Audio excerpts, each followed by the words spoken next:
네, 오래전 이날입니다. 방송이 있는 주간에 서대문구 역사에 대해서 이야기를 하는 시간이고요. 이번 주는 7월 21일부터 27일까지의 서대문구 역사입니다. 네, 1986년 7월 24일. 86년 7월 24일. 네, 있던 일이고요. 네. 그날 새벽에 무임승차 취객을 택시를 타신 분이에요. 네. 그분을 이제 단속하고 조사하다가 방범대원이 사망하는 일이 네. 벌어졌습니다. 이게 어떻게 그럴 수가 있죠? 그러니까 이게 신림 사거리에서 네. 택시를 타고 홍제동 집까지 오신 분이 있었는데 멀리 오셨네. 네, 멀리 왔습니다. 회사원이라고 하고요, 이모 씨라고 합니다. 뭐 대충 뭐 강남이나 뭐 이쪽이 이제 직장이고 이제 신림 사거리에서 술을 마시고 그 다음에 이제 서대문구로 넘어오는 약간 그 코스였나 보네요. 네. 그래서 이제 사실 전날 밤에 그렇게 이제 술을 마시고 네. 새벽에 이제 집에 들어왔어요. 새벽에 집에 들어왔는데 뭐 기사에 따라서는 32세라고 나온 기사도 있고 34세라고 나온 기사도 있고 만이냐 뭐 한국나이냐 약간 이랬던 것 같아요. 네, 근데 이게 나중에 돌아가신 분의 연세가 표기된 걸 보면 그 범위를 또 벗어나는 오차가 나옵니다. 네. 아무튼 택시를 타고 내렸는데 이제 돈이 없다 이렇게 된 거예요. 무임승차를 한 거죠. 근데 이제 굉장히 사실 장거리로 온 거잖아요. 그쵸. 요금도 많이 나왔을 텐데. 그렇죠. 네. 기사가 신고를 했어요. 그래서 그 홍제동 그 파출소에서 이제 방범대원이랑 뭐 의경이랑 이렇게 이제 출동을 한 겁니다. 네. 그래갖고 연행을 했어요. 연행을 했는데 이제 묵비권을 행사하시는 겁니다. 왜? 이분이 모르겠어요. 그래갖고 아무튼 집이 여기라고 했으니 집으로 같이 갑시다. 그래가지고 이제 가족들이 있을 테니까 가족들을 통해서 신원 조사를 하려고 네, 집을 따라갔습니다. 그래서 가족들을 만나서 인적 사항을 파악을 했어요. 그 이제 파악이 됐으니까 아무튼 무임승차한 거니까 그치. 다시 파출소로 갑시다. 안 가겠다고 버티는 거예요. 술을 많이 취했구나. 네, 많이 취했습니다. 네. 너무 완강하게 버티니까 이게 사실 버티고 늘어지면 이게 도리가 없잖아요. 그거는 사람들이 못 들죠. 그러니까 뭐, 성인 남자가 그렇게 그냥 퍼져버리면 못 들잖아요. 그러니까 같이 간 의경이 지원 인력을 데리러 파출소로 다시 갑니다. 그 방범대원이 혼자 계셨어요. 혼자 계셨는데 거기서 실랑이를 하다가 떠밀려가지고 계단 아래로 추락해서 돌아가신 겁니다. 집이 그 3층 주택이었는데 지금도 이제 그 주소지를 보면은 그 건물이 그냥 그 건물이 아닐까 싶은 건물이 있어요. 그래요? 네. 그러니까 1층은 그냥 뭐 매장이나 뭐 이런 것들을 낼 수 있게 돼 있고 2층, 3층이 주택이 이제 그런 노래는 상가주택이라고 하는 상가주택이라고 하는 그 홍제역 안쪽 홍제시장 가는 골목 쪽에 있는데 그 집이 3층이었던 모양이에요. 네, 그래가지고 이제 어디 현관 어디서 실랑이를 하다가 아마 그 아래로. 근데 이제 뭐 집에 들어가겠다고 하고 못 들어가게 잡고 나 이제 뭐 난 들어가겠다 그러니까 잡고 이러다가 노시로 이렇게 하다가 그냥 이렇게 된 거 같죠. 그렇게 이제 변을 당하신 겁니다. 근데 이 돌아가신 이 방범대원은 이제 김모 씨라고 나오는데 어떤 기사에는 38세, 어떤 기사에는 43세 이렇게 나오고요. 아무튼 이게 이제 막 당일에 이제 보도된 거라 한 3군데 정도 그 신문에 나왔는데 그 신문마다 이게 좀 다릅니다. 아무튼 그래가지고 이제 돌아가시고 그런데 이제 뭐 머리도 깨지고 척추도 부러져서 그리고 온몸에 타박상도 있고 그래서 아마 떨어지시기 전에도 이 취객에 의해서 맞았다. 상당히 폭행을 당하신 것이 아닌가 이렇게 이제 추정한다. 이 정도로 이제 보도 내용은 정리가 되어 있고 떠밀린 수준은 아니었던 것이다. 네. 그 후속 이분이 뭐 어떻게 처벌이 되었는지 뭐 기사가 있는 거를 찾아봤지만은 딱히 찾아볼 수 없었고요. 네. 아무튼 그런 사건이 있었습니다. 적당히 마셔야겠다는 생각이 이런 거 볼 때마다. 네, 홍제동에서 있던 일인데요. 네. 이런 일들은 사실은 사람을 이렇게 사망까지 이르게 하기 전까지의 사건 사고는 사실은 술 좀 많이 마시고 술 좀 좋아하다 싶은 분들은 다 이런 스토리는 있죠. 네, 뭐 다 있어요. 예. 예. 제가 아는 사람들도 이렇게 있고 뭐 다 있는데 네. 이거 이제 뒤처리를 이런 식으로 하면은 참 만취하셨던 것 같아요. 네. 예. 그렇습니다. 네, 속상한 일이 1986년 7월 24일 네, 무인 숫자 승객 조사도 아니고 약간 이분을 이렇게 처리하던 과정에서 그렇죠. 방범대원이 네. 예. 그러니까 연행을 하려던 과정에서 그렇죠. 네. 참 근데 이게 사실은 네. 이걸 또 할까 말까 하는데 하는 게 뭐냐면은 기사만 보면 방범대원 나오죠, 의경 나오잖아요. 경찰은 없잖아요. 그게 저도 좀 이게 웃긴 게 뭐냐면 둘 다 어떠한 경찰력을 행사할 수 있는 법적인 권한이 없는 사람 없어요. 두 명입니다. 네. 저도 사실 이게 좀 의아했습니다. 의경은 그리고 왜 다른 통신 수단을 사용해서 연락을 하지 않고 왜 그러니까 파출소로 뛰어갔는가? 그 당시에 무슨 무전기가 있었을 텐데 네. 무전기를 들고 들려서 보냈어야 됐을 텐데 네. 그냥 간 거고 네.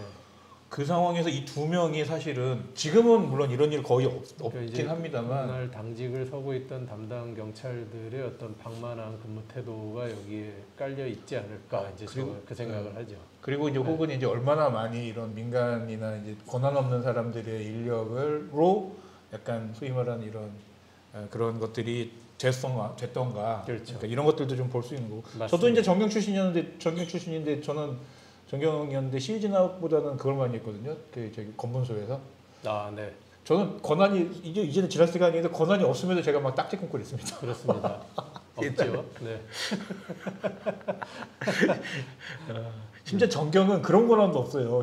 이 의경하고도 또 다른 권한이거든요. 전경은 네. 검문소에서 그런 거 검문하는 것도 그거 검문하면 안 되는 거거든요. 법적으로. 근데 막 검문했습니다. 혹시 뭐 군경 합동검문소에 계셨나요? 아니면 아니요, 경찰 그냥 검문소? 경찰 검문소. 경찰 검문소. 네. 사실 뭐 그래서 그런 것까지 검문하면 안 되는 건데 막 온갖 걸 다 검문하고 뭐 음주 단속도 나가고 막 하여간 볼만했습니다. 근데 어쨌든 그거는 좀 맞지 않았던 것 같고. 저도 사실 그 군대 시절에 요즘에는 군사 경찰이라고 하죠. 헌병. 헌병이라고 그렇게 근무를 했는데 이렇게 사실 그 취한 사람을 그 뭐랄까요 단속이라고 해야 될까 연행이라고 해야 될까 제가 실제로 이 경험이 있습니다. 그러니까 그 병사 하나가 그 면회를 마치고 돌아와서 퍼져서. 위병소에서 취해가지고 난동을 부린다는 신고를 받고 출동을 했는데 그 병사가 굉장히 그 키가 크고 굉장히 힘이 센 어떻게 할 수 없는. 저희 그 장교 한 분이랑 저랑 갔는데 어떻게 할 수가 없었습니다. 그러니까 그거 안 어떻게 할 수가 되고. 없. 나중에는 저희 장교가 저한테 그 헌병들이 옆에 차고 다니는 그 봉. 경봉이라고 네, 있습니다. 봉, 네. 굉장히 딱딱한데 네. 그걸로 패스해야지 그거 패다가 문제 생기면 어떡하려고. 저한테 그 말씀하셔갖고 제가 그게 그래서 되나? 그게 지금 그 OTT에서 나와 있던 헌병들이 이렇게 드라마 탈영병 이렇게 잡으러 다니는 DP죠. 예. 예. 그 스토리에서도 나오는 게 이 헌병병이 권한이 없잖아요. 네, 그 없습니다. 탈영한 친구들을 잡으러 갈 때 소위 이렇게 연행 권한이 없기 때문에 이게 뭐 웃긴다면서요 상황이에요. 네. 그런 이야기도 했습니다. 어쨌든 뭔가 희한하게 한국이 권한 없는 자들에게 권한을 있는 것처럼 뭔가 이렇게 일을 시키는 그랬던 과거들이 좀 있는데 좀 지나간 얘기입니다만 약간 그게 저도 약간 그쪽에서 일을 하다 보니까 이거에 많이 눈에 띄네요. 예. 네. 네, 여러분은 지금 마이 FM 91.3MHz 서대문 공동체 라디오 서대문 역사기행 보고 듣고 계십니다. 노래가 나오는 동안에 저희들끼리 막 DP 이야기를 많이 했네요. 군대 이야기했습니다. 예. 자, 이제 두 번째 이야기. 네, 1983년 7월 25일. 요거 이제 그 장마철과 관련 있는 사건. 그래요. 네. 아현고가가 있었어요. 아현고가가. 네, 그게 한 10년 전에 철거됐죠. 네네. 네. 그러니까 모르시는 분들을 위해서 그 지금 아현역 그 앞에 큰 길 있지 않습니까? 충정로랑 연결되는. 네네네. 이대 쪽에서 충정로랑 연결되는 네. 큰 길에 고가 도로가 있었습니다. 거기에 고가가 있었다고요? 예, 고가가 있었습니다. 뭐 있었지 그때? 우리나라에서 제일 처음 세워진 고가도로입니다. 아현고가가. 네. 거기 이제 고가하면 이제 고가 그 위로 이제 또 차들이 다니고 그렇죠. 밑으로도 차들이 다니고. 그렇죠, 그렇죠. 그러면 이제 그 밑으로 다니는 차들은 그 고가의 그 아랫부분 교각. 네, 그 교각이 있고요. 그 아랫부분 이제 있지 않습니까? 네. 거기서 콘크리트 더미가 떨어집니다. 야. 네. 날벼락이죠. 그러면은 이게 교각이 뭔가 너무 오래돼서 거기서 떨어진 거. 교각은 아니고 고가의 하부 그러니까 하부 구조물. 구조물. 네. 그러니까 예를 들면은 지금 이제 약간 그런 식으로 돼 있는 게 우리가 가까이 볼 수 있는 게 홍제천에 있는 교각이랑 이 위에가 이제 내부순환로 이렇게 있는데 내부순환로 하부 구조가 만약에 이제 약간 이제 오래돼 가지고 이제 그 위로 떨어져서 떨어져 갖고 예를 들면 뭐 홍제천 산책로에 떨어진다는 건 큰일이죠. 그렇죠. 예, 강물 떨어지면 모르겠는데. 네. 예. 그런 식으로 떨어졌다는 말씀이신 네, 거군요. 네. 그런 일이 생긴 겁니다. 그 25일 오후 4시 반경인데 네. 그 아연고가도로 그 이제 하부에서 가로 세로 약 1m 가량의 콘크리트 덩어리가 떨어졌습니다. 그래서 고가 밑을 지나던 시내버스를 덮쳤어요. 버스 유리창이 깨지고 운전기사 이모 씨가 전치 4주의 부상을 입고요. 버스가 급정거를 했겠죠. 그렇죠. 그래서 또 승객이 한 분 넘어져서 부상을 당했습니다. 예. 이게 이제 서대문 쪽에서 와서 신촌 쪽으로 가던 버스였는데, 그러니까 이게 이제 장마철이고 비에 계속 젖었을 거 아니에요. 네. 도로 그러니까 그 외벽에 금이 가서 떨어진 거라고 해요. 네, 그러니까 근데 콘크리트가 그러면 안 되는 거 아닌가? 네. 콘크리트는. 서대문에서 있었던 장마철 피해 중에 하나죠. 아니 근데 벽돌이면 예를 들면 벽이나 뭐 흙벽이나 이런 거면은 뭐 물에 젖어가지고 이렇게 하는 뭐 저희 집도 약간 그런 사고였으니까 벽돌이었으니까 그러니까 네. 그렇게 될 수 있다 치는데 콘크리트는 철근 콘크리트이기 때문에 비에 젖어가지고 저렇게 떨어지는 건 말이 안 되는 거 말이 안 아니에요 되죠. 사실? 이 아연고가가 네. 1968년 9월에 개통했는데 이게 우리나라 최초의 98년이면 또 생각나시는 시장님이 계시는데 맞습니다. 그때죠. 그 시장님이죠. 네. 7개월 만에 건설했답니다. 역시 불도저 시장님. 네, 그래서 처음 이제 개통됐을 때는 내일을 딛는 거보, 서울의 지붕이 달릴 4차선 도로 이렇게 이제 대대적으로 보도가 됐었는데 철근 투입량과 그 하중 기준이 이미 그 60년대 기준으로 설계가 된 거라 80년대가 되면 문제가 생기기 시작합니다. 네, 철근이 적게 들어갔다는 거죠. 그렇죠. 적게 들어가고 뭐 시멘트도 이렇게 묽게 들어가고. 그랬겠죠. 네. 그 1981년 6월 19일에는 거기 그 도로 위에 직경 1.3m짜리 구멍이 뚫린 적도 있다. 이게 네. 근데 이게 지금 해체된 지가 네. 2010년대에 해체된 거잖아요. 예, 10년 됐습니다. 2014년 3월 26일에 완전 철거. 근데 이게 이 문제가 이렇게 생기고도 30년을 더 그렇죠. 끌고 왔다는 거 아니에요? 네.